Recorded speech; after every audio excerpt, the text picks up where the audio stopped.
Hey, what's going on, my friends? And welcome to my YouTube channel. My name is Victor, and today I'm going to share with you 3 things I think you should know about the month of May. The month of May as a whole is a time of very positive change. It's a very uplifting time. Number one, as I said, positive change. Now, here's the thing with positive change, my friends. There's a part of us that wants positive changes to happen in our life. But a lot of times when they start to happen and all of a sudden our life becomes a bit unfamiliar and we can sort of sense the impending change and we can feel something in our life that maybe we've grown accustomed to starting to fade away. That transitional period is a lot of times uncomfortable and sometimes even resisted. But as you guys know, as you start to go through a spiritual awakening, change is inevitable.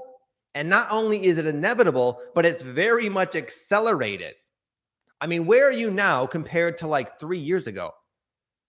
Sometimes it's like unrecognizable just how far we've come. But anyway, May is a time of change. Not any kind of change, positive change. But positive change isn't always recognized as such in the beginning. What comes to mind is a few years ago, my wife and I ran our very first retreat in our home in Las Vegas. We had everyone fly out, and it was in our home. It was very intimate. There was like 17, 18 people, and very special. But over the years, they've gotten bigger, and there are more people involved. They've changed a lot. And I know our retreats in Costa Rica that we do, these plant medicine ones, in particular, have really become something, have transformed tremendously. And I was talking to my wife a little while ago, and she was feeling kind of sad about it. She had nostalgia of how things used to be. And there was even with a little bit with her, some resistance to like there's so much newness coming all at once. Now, even though the change is a lot better, it's just an upgrade. And it's something I'm going through right now with the evolution of my journey as a father. And I've shared about this before. I've been doing a lot of letting go of my kids being really young, 3, 4, 5 years old. At that stage, they're so connected to you. They just want to hang out with you all the time. And they're just so innocent. And it's such a special, special, beautiful time. And now my kids are getting older. They're spending more time with their friends. And it's a change. And it's something that I was initially resisting, to the point where I almost was going to have another baby because I missed that phase so much. But I realized that, you know what? Life is like a river, man. It just keeps on changing. And it doesn't serve us to sort of hold on to the bank and try to resist, because that river is going, especially in May. The astrology in May is very forward moving. And as I've been able to kind of just accept the change, now my eyes are open to the blessings that come along with this next stage of my journey as a father. See, now that's just, of course, a metaphor. For you right now, it might be a relationship changing. Not necessarily ending, but changing, evolving. Might be a relationship with your career, might be your living situation, might be, where you're directing your focus is all of a sudden different. But different isn't always bad. And what I've learned is that now that I'm going through life more consciously, as are all of you, you wouldn't watch a video like this if that was not the case. We're starting to direct our life more from a place of intuition and awareness. And therefore, we can expect the changes that do come, albeit faster than maybe we're comfortable with, to be fundamentally positive, an upgrade. And sometimes it can be kind of tricky, man. I was on a live call the other day with someone who was fired from their job. And I remember this happened to me years ago. I remember one day I walked into work, and unbeknownst to me, the place I was working for was closing down, and there was no warning. And my boss, Bill, said, "Hey, Victor," he brought me in the office and said, "Hey, today's your last day." He said, "You don't even have to work. You can just go home if you want, but you can finish your last day because we're done. It's over." Oh my God. That was like the beginning of a positive change. But in that moment, It was like, oh my God, what am I going to do? I was stressing out. What am I going to do for money? Oh my, that kind of thing. But what happened at the time is I was working for a personal training business called Fitness Together. And they were closing down completely. And what occurred to me, a thought popped in my head. The thought was, where are all of these training clients going to go? So what I did is I went on the computer and I took down all the names and numbers of all the people I enjoyed working with. And I called them up the next day and said, hey, as you know, the gym is done and you need a trainer. How would you like it if I came to your house? I'll charge you less money and I'll come to you.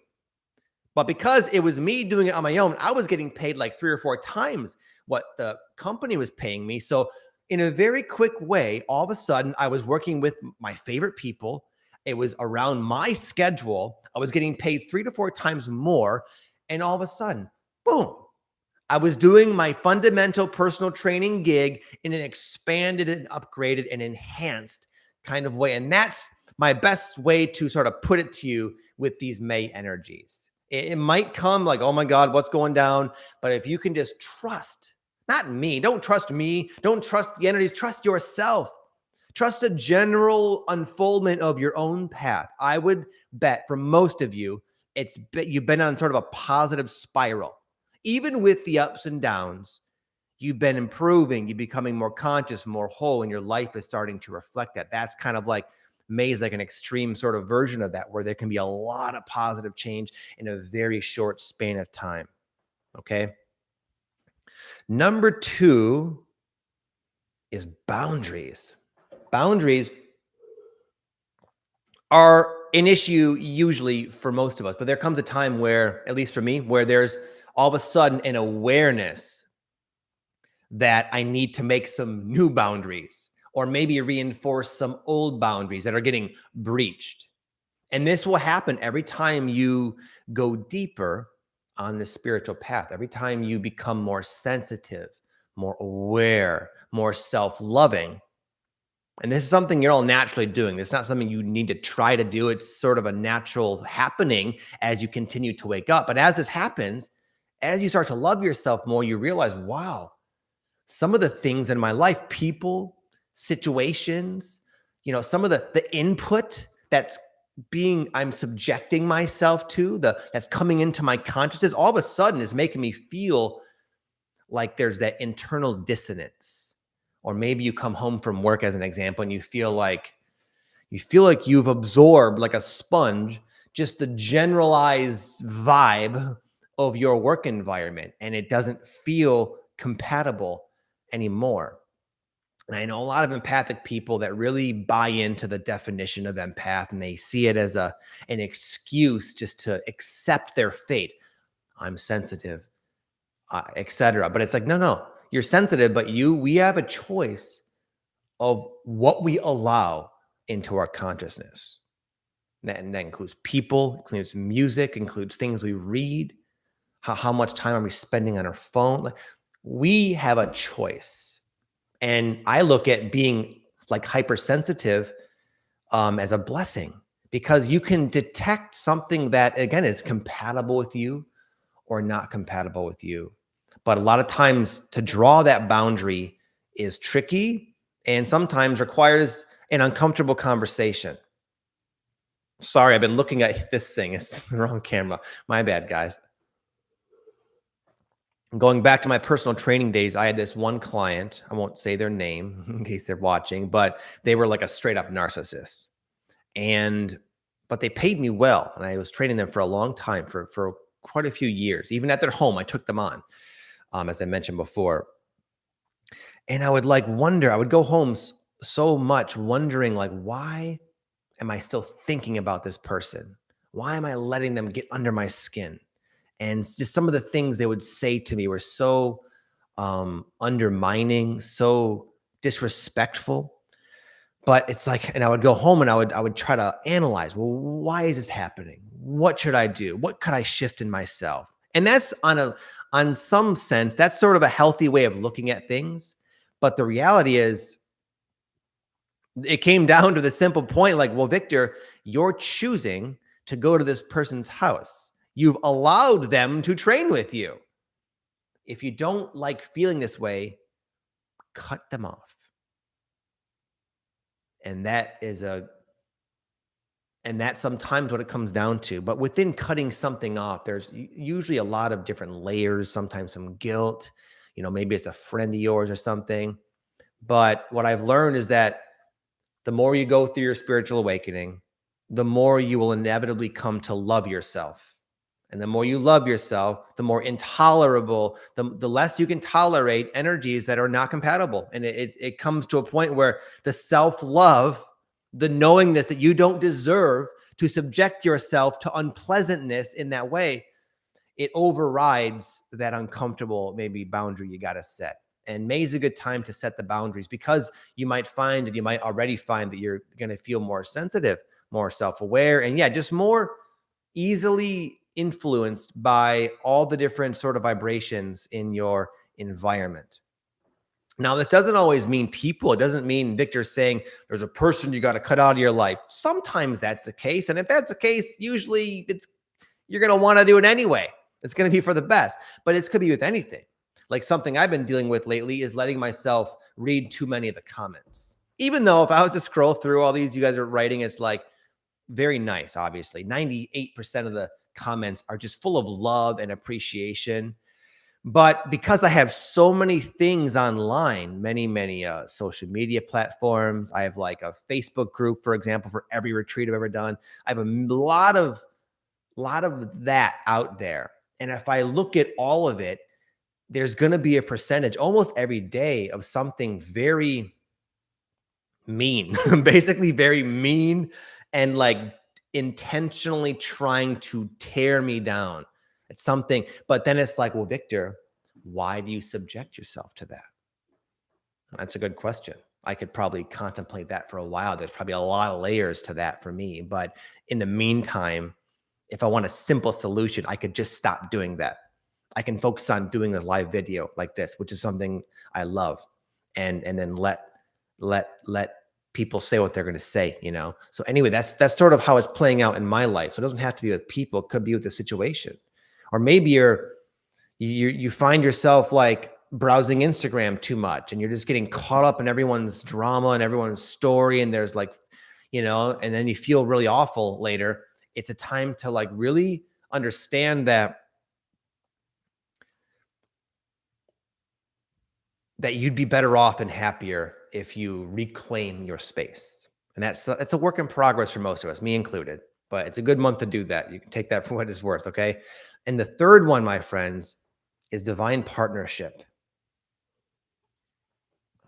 I think I mentioned in a recent energy update how it's a great time to get started on projects, on things that are meaningful to you. And sometimes these passion projects can be intimidating because you don't know exactly how they're going to unfold. You don't know like how you're going to do everything, and your mind wants all the information and the game plan. But what I said in the energy update is that if you just take that inspired action, what happens is that there is an element of guidance, of like divine guidance, you could call it, that shows up when needed. Not all at once beforehand to ease your restless mind, but as you need it, as you get to this certain stage, the right idea, exactly what you need will be there. But I wrote down, I want to highlight this. I wrote divine partnership, meaning it's a co-creative process. It does usually require that you take some action and put yourself out there. I'm going to give an example. I've talked about this a little bit recently. My friend Aaron Dowdy, he is doing his first live event in like a few days later this week. And he decided to do this maybe a few months ago.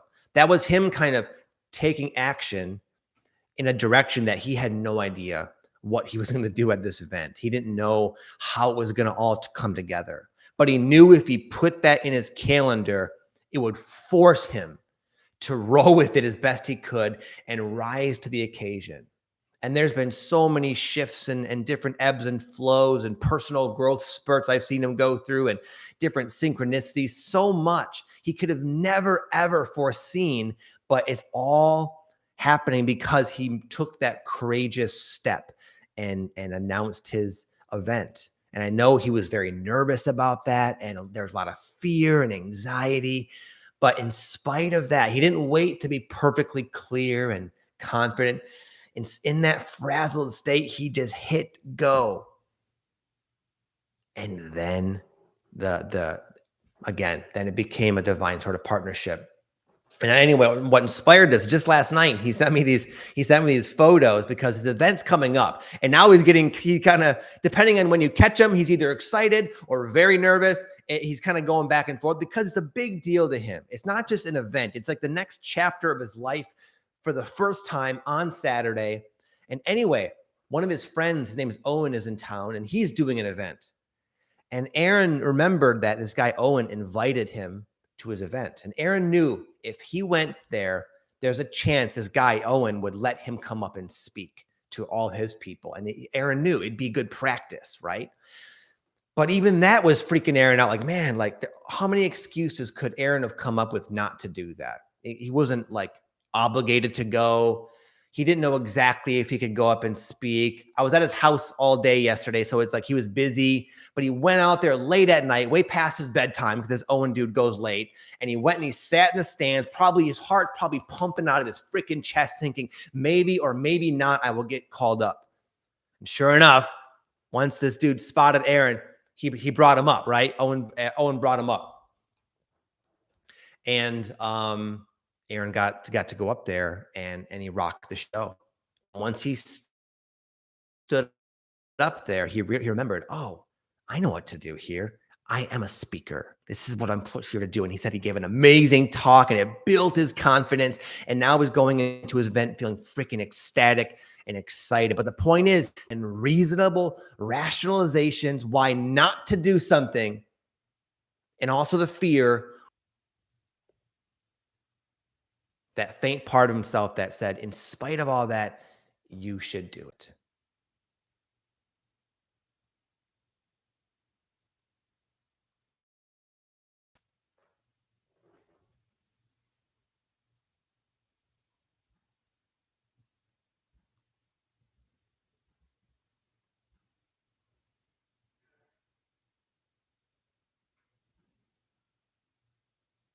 Hey guys, can you see me still? I got booted off.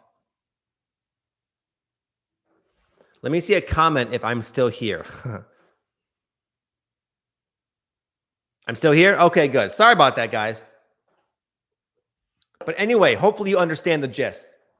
I've been having a lot of weird tech issues. But hopefully you got the gist of that. And I felt very inspired by Aaron because I know how nervous he is about the event, and just the fact that you should have heard the excitement in his voice now, because that's one of the things that happens when you push yourself beyond your comfort zone. Yeah, it's scary. Yeah, there's nerves. Yeah, there's a million excuses why you don't have to do it. But when you freaking do it and it works out, there's nothing like it. There's a high you get to experience. There's a feeling of empowerment, of like gratitude and just joy, just a very intense amount of joy, energy that comes along when you do it. It's much safer to listen to your mind, which wants to keep you safe, and put it off and avoid and wait. But what the problem is, the mind will never be on board. The mind will never be okay with die. It's like now or like a month from now. Anyways, my friends, that's my spiel. I may re-record this video. I've run into too many tech issues. Anyway, while I have you here, hope you guys are doing well. Thank you for watching. If you see this get taken down and then re-put up, just understand that it's because of all the sort of tech issues I experienced. But anyways, thank you all for showing up, my friends. Much love to you. Peace.